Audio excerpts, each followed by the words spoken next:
Chapter 3 Bruce MacDonald. A couple months ago, myself and a few friends went on a week-long bender, traveling around the city and getting up to no good. It was something I did far more often than I like to admit. My buddy Jay in particular enabled this behavior in me, convinced me there was nothing else to do in the city and he needed friends to keep him company while he spiraled out of control. I don't remember much from the bender. Most of the time they were just a blur until I would inevitably get dropped off at home, sober up, and then get ready to go on another. What I do remember clear as day, though, was the night I was dropped off at my apartment. It was a stormy night like this one. Rain flooded the streets so badly that Jay could barely keep his shitbox of a car on the road. Felt like a miracle when he dropped me off in my apartment late that night. I stumbled my way up the stairs to my floor, tripping over my own feet as I got to the door. I remember being so shit-faced drunk that I could barely even grab a hold of my keys to open the door, only to find out that I had made the stupid mistake of leaving it completely unlocked. I started cursing to myself the second I realized how badly I'd messed up, storming into my house and immediately checking to see if anything was stolen. I lived in a bad part of town. If you didn't lock your doors, someone was sure to take advantage of that the moment you stepped out of the house. My brother, a while back, had his old place robbed just like that. A bunch of guys showed up when he wasn't around and took practically everything valuable that wasn't nailed to the floor. I remember I looked my whole apartment up and down, checking anything that could have been taken. I looked through my drawers, opened every closet. Hell, I even looked through my fridge to make sure they didn't take any food. Maybe it was kind of because I was so intoxicated at the time that everything was kind of a blur. But I remember being shocked to find that, to my knowledge, nothing was stolen. Maybe it was because I didn't have anything worth stealing. Maybe it was because I was just lucky. But either way, the panic slowly faded from my system, and all I could think about was food. I wanted to sober up at least a little bit before I headed to bed that night. I opened my fridge again, grabbing whatever miscellaneous items were in there to make the worst sandwich known to man, when suddenly, all the lights inside of it went dark. I knew exactly what that meant, going over to the main light switch to my apartment and flicking it up and down. No lights. The part of town I lived in was known for having shitty electricity, so it was no surprise that the storm took out the power. I just let out an exhausted sigh and continued throwing together my delicious mustard and cheese sandwich, ate it surprisingly fast for how awful it tasted, and made my way to bed. I was quick to fall asleep. The rain outside was oddly soothing, and the alcohol running through my system had me feeling tired already. I would have slept like a log that night, if not for the stench that woke me up only hours later. It was 3 a.m. when I shot awake, sitting up in my bed in a cold sweat. The smell filled my entire room. The rancid smell of burnt cigarettes and gasoline. At first I thought there had somehow been a fire, but when I frantically looked around the room, it was too dark to be able to see anything.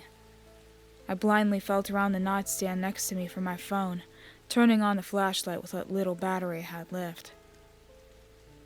That was when I saw something that I still remember clear as day, even in the dark of my room, even despite the grogginess and intoxication I was fighting off at the time. A hand. A hand that for but a moment was revealed sticking out from under my bed. A hand which quickly retreated back into the darkness the moment the light of my flashlight revealed it. I froze there for a moment, staring down at the floor in a surreal form of terror I had never felt before. I couldn't tell if the man under my bed knew I had seen him or not, but regardless, I pretended I hadn't. I moved the light around my room with trembling hands as I tried to identify anything else that was wrong. Nothing. The smell was coming from him. It had to be. I tried my hardest to think of what to do in the situation. I had to get out of that room, but I didn't want the intruder to know I was aware of his presence. The best I could think to do was play it off like I'd woken up needing to use the washroom. I slowly shuffled my way to the foot of my bed, letting out a fake, tired yawn, and spoke under my breath something along the lines of, "Man, I gotta piss." I then tried to stand up and make my way towards the door, using my phone's flashlight to ensure I didn't trip over anything in the dark. As I grabbed onto the doorknob, carefully turning it so as not to look as though I was in a rush, I heard something that made my blood run cold. The sound of shuffling behind me and a raspy, whispering voice that spoke to me from under my bed. "Where are you going?" he said to me, as I quickly turned around with the flashlight to reveal the source of the sound. The man was now climbing out from under my bed, struggling to pull himself out as his eyes locked onto mine. In that moment, I could make out all the ghastly details of his face. He was pale, pale as a ghost. His skin looked like rough leather, and a disgusting, unnatural smile crept across his face all the way up to his eyes. It looked so painful, almost like his true smile stopped at a certain point and roughly transitioned into large, infected wounds that held the shape of it. His eyes were no better, wide and bloodshot, with dark black rings stained around them. Hair clung to his head in patches, with what was there being long, black, greasy strands that went down to his shoulders. As he struggled to pull himself out from under my bed, I could see what he was wearing. A filthy white hoodie, covered in what looked like dirt and dried, dark blood. My phone battery died mere seconds after revealing the man, giving me only a brief glance at him before I was left to fend for myself in complete and total darkness. My fight or flight response kicked in. I let out a horrible scream, throwing my door open and sprinting through my apartment as fast as my weak legs could take me. I ran into my living room, tripping over the side of my couch and falling to the floor in pitch black darkness. I lied there for a moment, trying to regain my composure, when I heard the sound of wet footsteps closing in behind me. That gave me enough adrenaline to get back up, booking it for the door and slamming it closed behind me. I remember running down the halls of my apartment, slamming on the doors of my neighbors and screaming for help. Eventually one of them opened their door, a guy about my age who tried to calm me down. He asked what was wrong, and I told him that someone had broken into my home. His face went pale, and he beckoned me inside, pulling out his cell phone to call the police. It wasn't long before officers arrived and searched the entire premises. They couldn't find any intruders.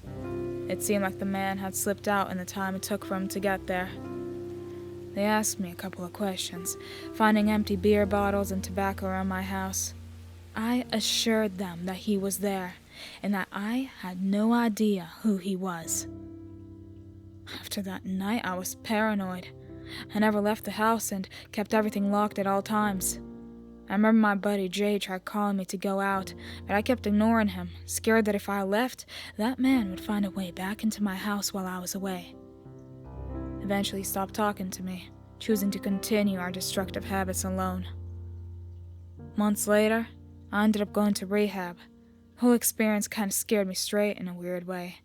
Seeing someone like that in my house, being that close to potentially dying, it put the state of my life into perspective in a way I never thought it would.